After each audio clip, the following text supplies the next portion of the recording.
What's up, everybody? What's up? You know, since I hadn't done it, I wanted to recap the game in totality, the SEC championship game in totality.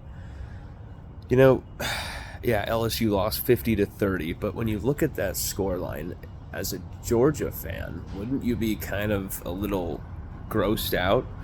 We let 30 points in, almost like, I think, 500 passing yards, combined passing yards, almost 500 combined passing yards from Jaden Daniels and Garrett Nussmeier. You let the backup come off the bench and throw 2 touchdowns against you, 2 brilliant touchdowns, and then he was just throwing dimes all over the field, interception aside, which the interception was pretty bad. It looked like a punt, but Nussmeier was absolutely just balling out there, going out, and then he responded from the interception too with some strong play and another touchdown. Like, Garrett Nussmeier had a hell of a game, and so did Jaden Daniels, playing hurt. He did not have his dual threat dimension, full dimensionality, but he was still able to hang in there and make some sick third down throws, some big completions, some long completions. And he's able to get that touchdown response to Kayshon Boutte after the blocked field goal. And, you saw Malik Neighbors go off. Malik Neighbors and Kayshon Boutte both go over 100 yards. Both went off. Both scored their second touchdown of the season, each of them. But finally, it felt like they were getting the ball like they should. And you saw this offense actually start to really generate a rhythm. It's just our drives stalled every time early in the game. When we had momentum, the drive stalled. And then we go to kick that field goal, and it gets blocked. They return it for a touchdown. The wind out of the sails just went right then. And it's just like, as we said in our halftime show at the game, LSU shot themselves in the foot worse than any game this season outside of Tennessee, because you knew the mistakes would be punished. You knew LSU would not get away with it. And Kirby Smart absolutely let us have it. And Brock Bowers let us have it. Stetson Bennett was just icing us with every bad decision.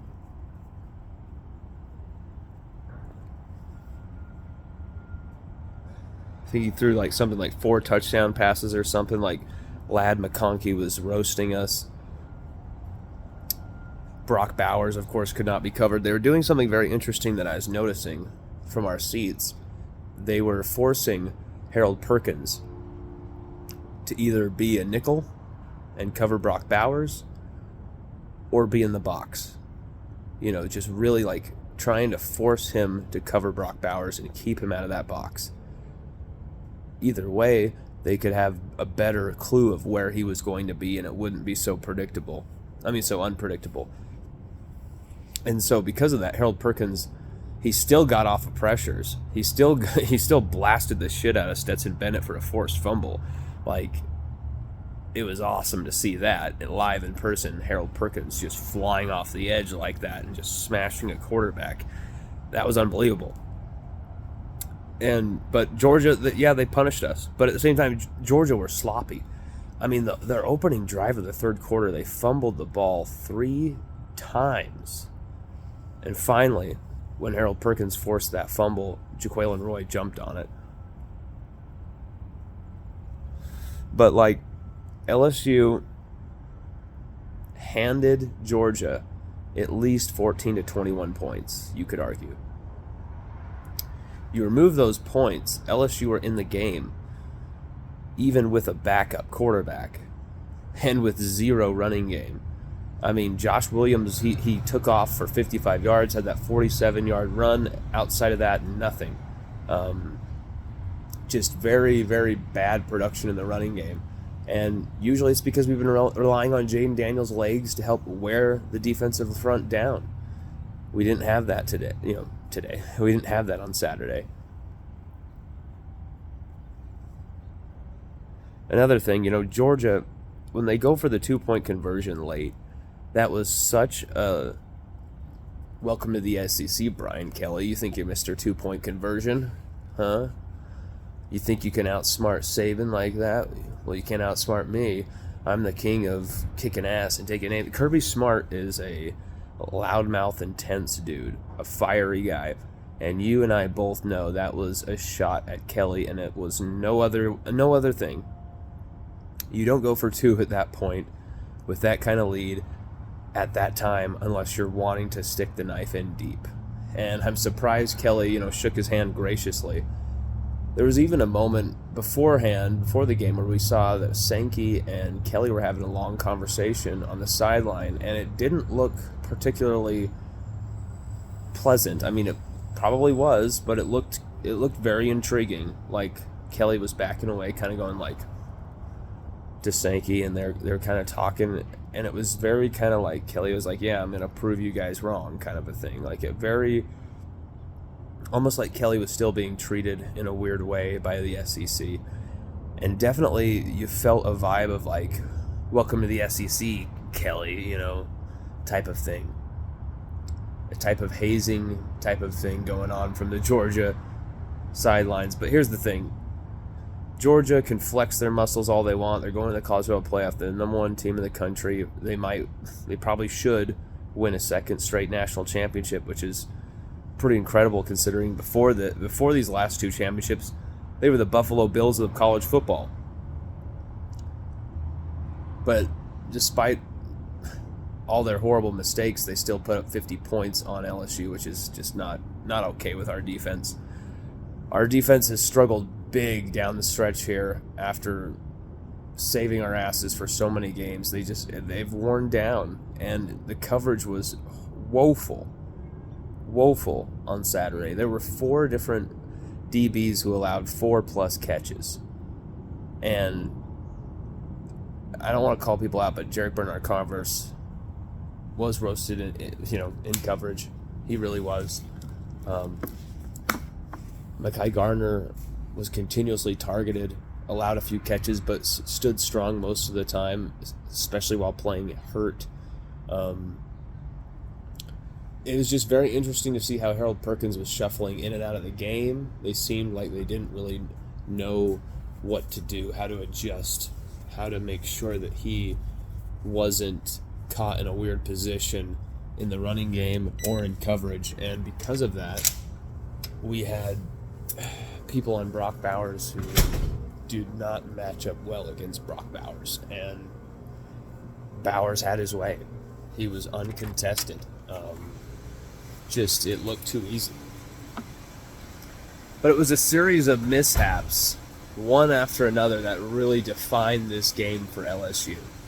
You had, early on in the game, the blocked field goal was just absolutely ridiculous. But that's way early in the game. And LSU responded very quickly with a touchdown from Kayshon Boutte.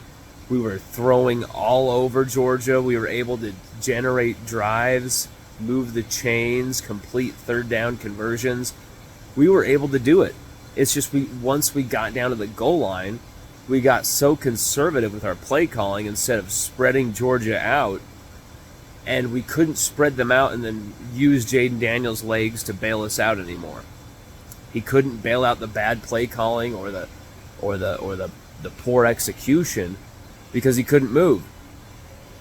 And so if the throw wasn't there, the play wasn't there. And Jaden Daniels didn't miss too many throws. He still missed some big ones because we could see it all from where we were sitting. But Jaden Daniels was making some absolute strikes before he went down hurt. And then the worst pass he threw, though, was another one of these just horrific mishaps for the Tigers. I don't know what you think, but I feel like Jack Bech is the unluckiest player on this team. He goes for a slant, finally gets the ball, and it's way up high. Instead of hitting Bech in the breadbasket, getting 10, 15 yards after the catch. He throws it up high, allows the safety to come in and challenge Jack up high, gets Jack's index finger broken in the air when the slap comes in to slap the ball away. The ball, for some crazy reason, doesn't go to the ground. It hangs in the air. Jack falls down. It bounces off Jack's helmet, flies up into the air, right into the arms of the DB. And I thought for sure it must have hit the ground, but the refs let the play go. I was like, they had to have seen that. That must have bounced right off of Jack. It was unbelievable how unlucky that play was. And of course, Georgia punched it in and punished us. But then, you have Georgia hitting a field goal off the upright. You have Georgia just completely, the 3 fumbles on that opening drive of the second half. And then you have LSU throwing bomb after bomb on these guys. 50-yard plays from Booty. 47-yard play from Malik Neighbors. Continuous bombs. Jeray Jenkins had a long touchdown. You saw LSU being able to air it out all over Georgia's secondary, which is what we said would happen in the pregame. Yes, we got the score wrong. Yes, we got the prediction wrong. We thought LSU could actually take advantage of these mistakes from Georgia, because we saw these mistakes coming from Georgia. We saw the complacency coming from Georgia. We just did not see LSU continue to play with the lack of energy on defense. The defensive front were flying around. They were continuously getting pressure on Stetson Bennett. We just could never make these pressures count because they were calling a fantastic play.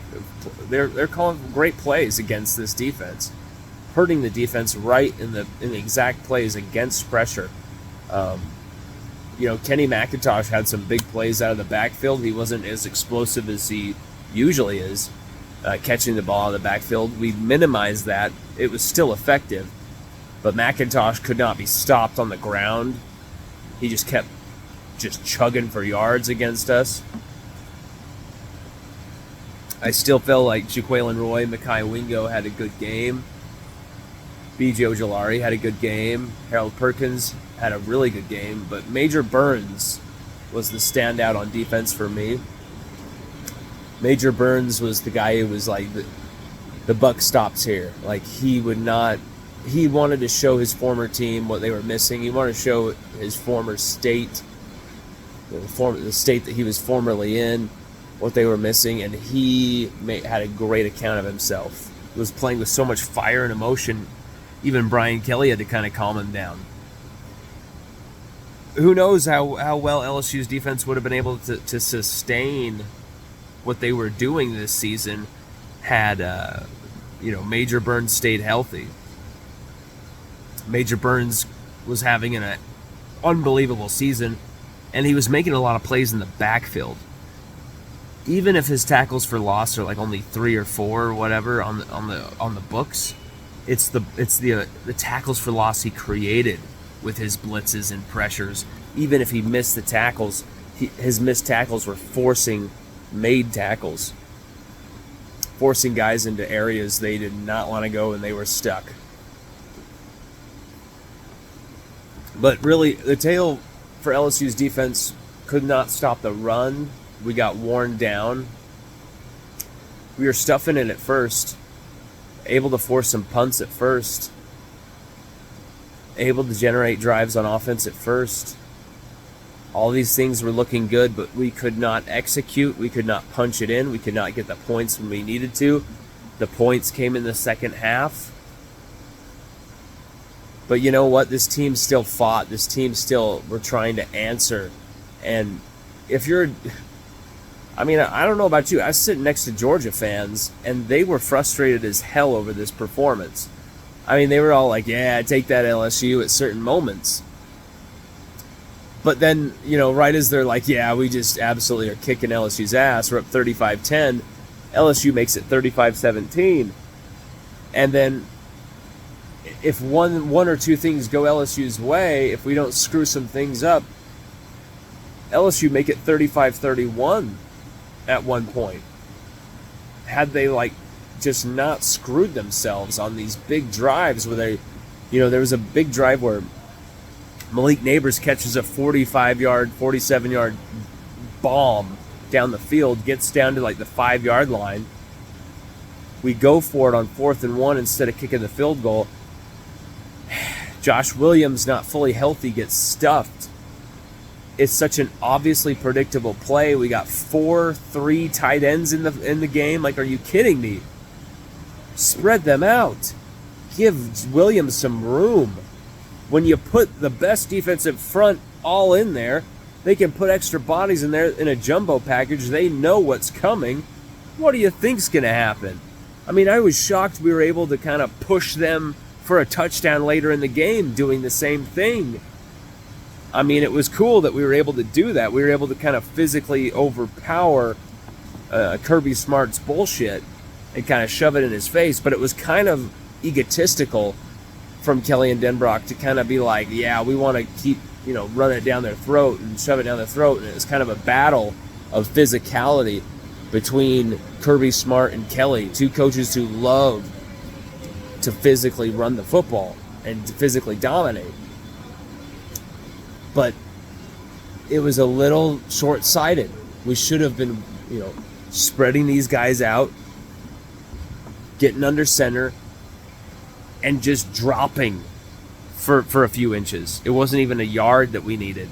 And instead we go into shotgun, and we do a shotgun delayed draw. Not even just a draw, but a very delayed draw in shotgun with 4 tight ends, all in tight. Like, it was so... You didn't even spread Mason Taylor out wide. You didn't even have, like, a guy like Jack Besh out wide. You didn't, like... Not okay. You saw some good catches from Besh, 2 for 43 yards. Always good for some high volume, high yardage catches. Malik Neighbors, Kayshon Boutte had unbelievable games. It was so much fun to watch them play. So much fun to watch this receiving core like really ignite.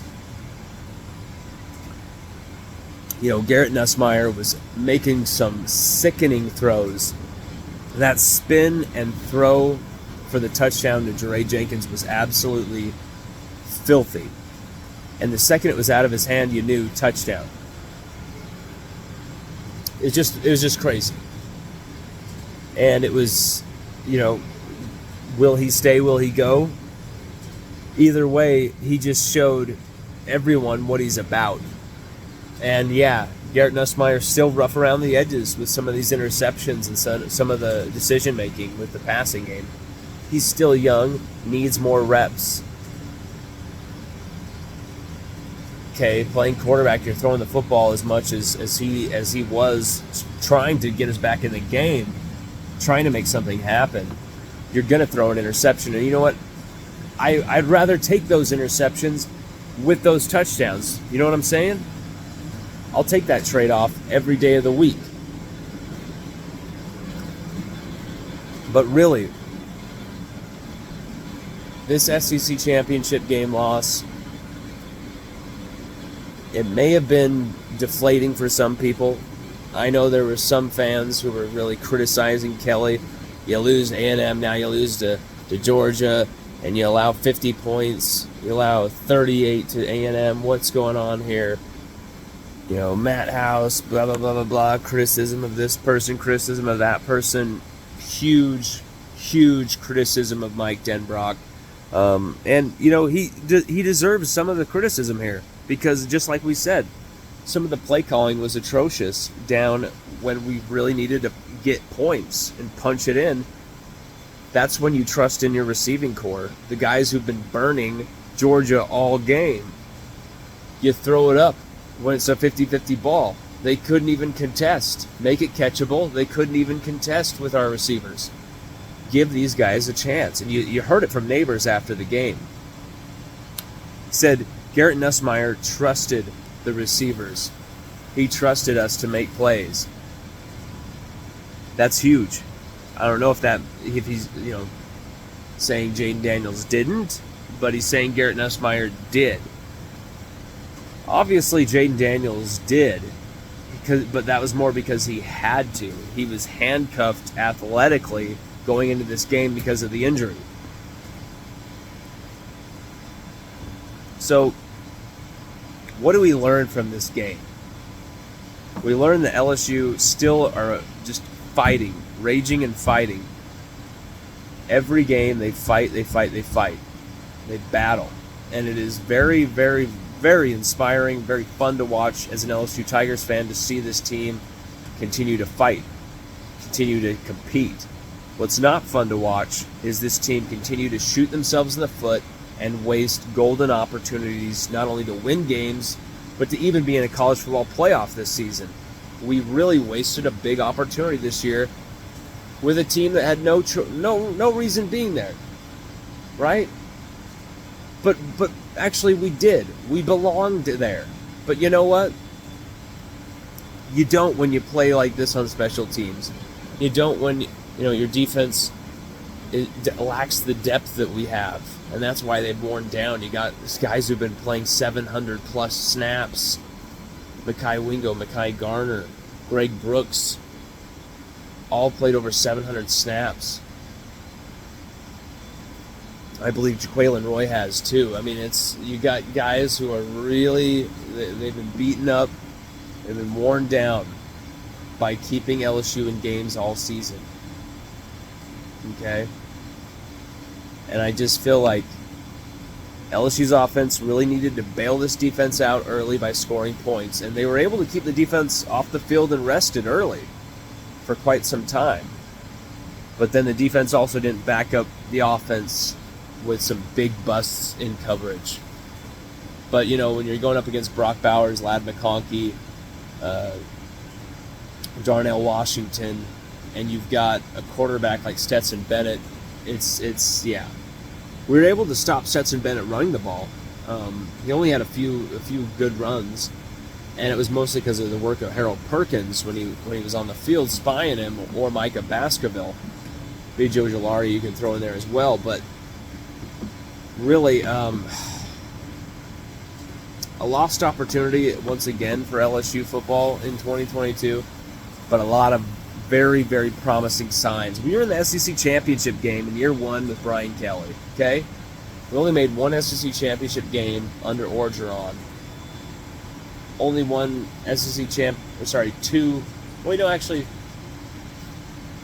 three SEC championship games under Miles, went 2-1.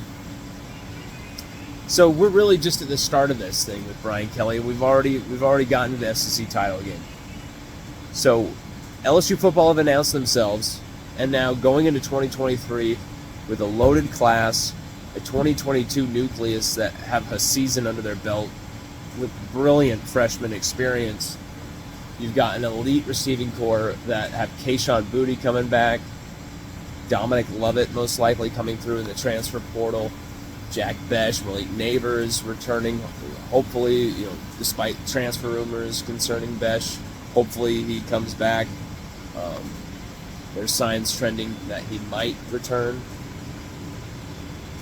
contrary to popular belief, but we'll see there. You got a stable of running backs that have eligibility and are only going to get better with Caleb Jackson and, of course, Louisiana High School all-time rushing record holder Trey Holly coming back. So you've really got some pieces here for 2023 that are very exciting, and it should be a season where we're in contention once again.